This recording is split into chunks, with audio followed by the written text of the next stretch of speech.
On va aller dans l'étape suivante. Vous allez comprendre également que le roi David, en fait, s'est enrichi derrière la mort de sa population. Vous allez comprendre, on va écouter la vidéo de là.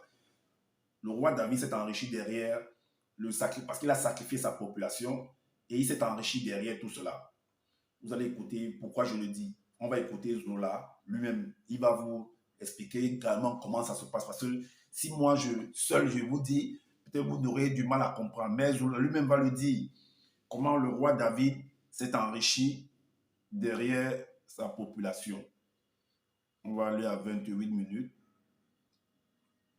28 minutes 52.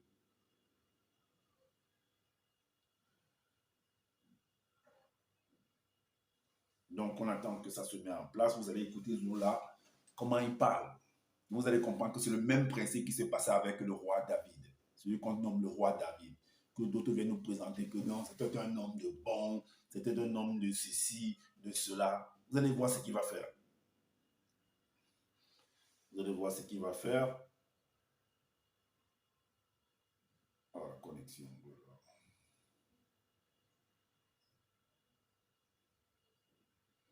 On va changer de Wi-Fi.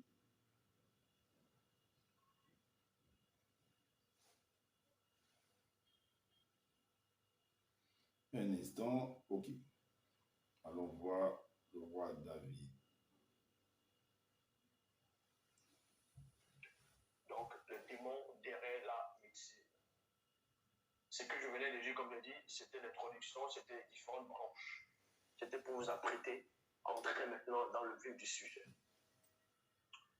Dans la démonologie, chapitre 1, verset 285, verset 284, il est dit ici, ces démons qui sont responsables de la plupart des maladies, virgule, épidémies et virus sont également derrière une grande société secrète. Donc, il y a une grande société secrète qui est dans le monde. Il y a des gens dans les laboratoires qui vont faire des virus, qui vont faire des expériences. Ils vont aller en Afrique, ils vont aller en Asie, ils vont aller dans plusieurs pays, envoyer des virus, tester sur la population. Et c'est là où il y aura des pandémies, des virus, des épidémies, ainsi de suite. Et derrière, ils vont venir comme des sauveurs pour pouvoir soigner des gens donc avec des médicaments, avec des vaccins, ainsi de suite, pour pouvoir encore plus s'enrichir. Parce que ces démons de la médecine travaillent beaucoup avec les démons de la richesse visible. On va vous expliquer cela. OK. Vous venez d'entendre ce que lui-même vient de dire. Et je vais vous montrer en fait le passage, ce qu'il vient d'expliquer là, où ça s'est produit en fait. Ce qu'il vient de dire là, c'est dans le livre de 2 Samuel. Le roi David l'a fait. Le même principe s'est produit également dans le lac Nyos au Cameroun. Si vous partez taper lac Nyos, il y a eu une épidémie là-bas, il y a quelque chose qui s'est produit là-bas, il y a eu un gaz qui est sorti, soi-disant on dit qu'il y a un gaz qui s'est échappé en fait du lac Nyos et ça a tué toute la population qui était là autour de ce lac-là. Les gens sont morts, le bétail également est mort. Voilà pourquoi dans le livre de 2 Samuel, 2 Samuel chapitre 17. 2 Samuel chapitre 17. Voici, ils sont venus écrire dans un autre langage en fait pour coder, mais c'est ce qui s'est passé là. Parce que je connais en fait, je connais décoder tous ces trucs-là. Il dit ici que, alors, donc on veut nous faire comprendre, bah, lisons normalement, disons, dans 2 Samuel chapitre 10, dans le livre de Zola, il dit, un jour, Satan, dans le mauvais esprit, se leva contre Tombouanébila et séduit Tondor, donc qui est David, en prenant l'apparence de l'entité durant la nuit. C'était la pleine lune. Au verset 2, il dit, dans la chambre, Satan, le mauvais esprit apparut à Tondor sous l'apparence de l'entité et lui dit, Tondor, puissant roi de Tombouanébila, ton peuple est très nombreux et important. Va donc et fais le dénombrement de tes sujets. Ainsi, tu connaîtras tous ceux de ton grand et puissant royaume, comme cela fut le cas de ton ancêtre Moto, le jour où il donna les noms propres aux animaux du continent. Donc, son ancêtre Moto lui avait fait la même chose, mais en tuant les animaux. C'est pourquoi j'ai parlé une fois dans cette vidéo de la peste bovine. Est-ce que vous comprenez? De la peste bovine, de la grippe aviaire, tout ça par rapport aux animaux. Mais, sauf que Tondor, lui va plutôt tuer, sacrifier plutôt une partie de sa population. Alors, le verset 2 Samuel chapitre 18 au verset 1, il est dit quoi? Alors, ils ont tellement manigancé ça que quand vous lisez, ça n'a même pas de sens. Mais si vous avez vraiment vous avez vraiment étudié ça en profondeur, vous allez comprendre que c'est ce qui s'est produit là-dedans. Le 2 Samuel chapitre 18, verset 1, il est dit, après cela, Tondre se sentit coupable d'avoir fait le recensement et il dit à Loba dans la prière, en agissant ainsi, j'ai commis une faute grave. Depuis quand tu fais un recensement, j'ai un recensement, donc les gens vont se recenser. Même selon les Bibles classiques, Joseph et Marie sont allés se faire recenser. C'est écrit. Mais en quoi est-ce que les gens sont morts en ce moment-là? Pourquoi les gens, depuis quand tu te fais recenser, tu meurs? Depuis quand tu vas faire ta carte d'identité? Depuis quand tu vas faire ton passeport et tu meurs? Parce que c'est un recensement. On fait même les recensements à partir des puces de portable. On fait des recensements par rapport à ça.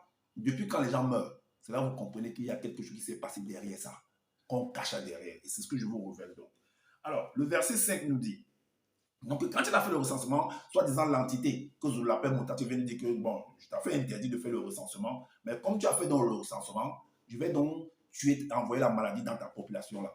Mais la population a quoi à voir dans le recensement? Est-ce que c'est eux qui ont organisé le recensement? C'est le roi. Donc celui qu'on doit punir, c'est le roi et sa famille, et non la population. Voici ce que l'entité dit ouvert. Préfères-tu que ton pays passe par 7 années de domination par les démons de famine, ou bien que tu aies à fuir pendant 3 longs mois pendant lesquels toi et les tiens seront détruits par les Blancs, ou encore que l'épée de l'entité des châtiments en charge du domaine de la nature en tant qu'épidémie de peste soit dans le pays et elle portera la destruction dans tout le territoire des non-initiés de Tourbois des Pilat. Le verset 6 nous dit, réfléchis et dis-moi ce que je dois répondre à celle qui m'envoie. Alors, le verset 7 nous dit que Tondre répondit à Bonham, je suis dans une grande angoisse. Oh, que je tombe entre les mains de l'entité des châtiments en charge du domaine de la nature, car venant du verbe de Loba, ses compassions sont immenses, mais que je ne tombe pas entre les mains ni des démons, ni des blancs, et ni des sangs mêlés.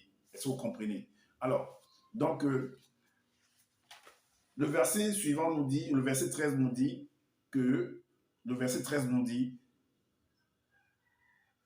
le verset suivant nous dit que, ben voilà, que l'entité des châtiments en charge du domaine de la nature envoya donc une épidémie de peste sur Tourbois Nebila dès ce matin-là et pour la durée annoncée d'un bout à l'autre du pays. 70 000 hommes et femmes non initiées, blancs et sans mêler périrent.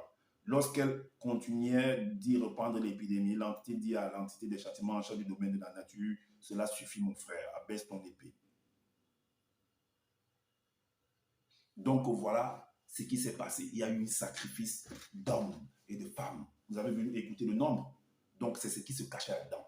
Parce qu'il a sacrifié pour de l'argent. Ce David-là, c'était lui le chef du gouvernement.